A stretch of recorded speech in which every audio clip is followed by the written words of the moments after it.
Hey guys, today we are in Firebaugh, Georgia.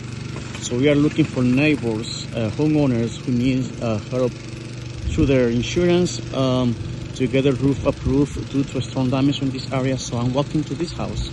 So if you look closely to the roof, you're gonna see some wind damage up there. So it means this homeowner just need a little bit help or service to go through the insurance and get them approved.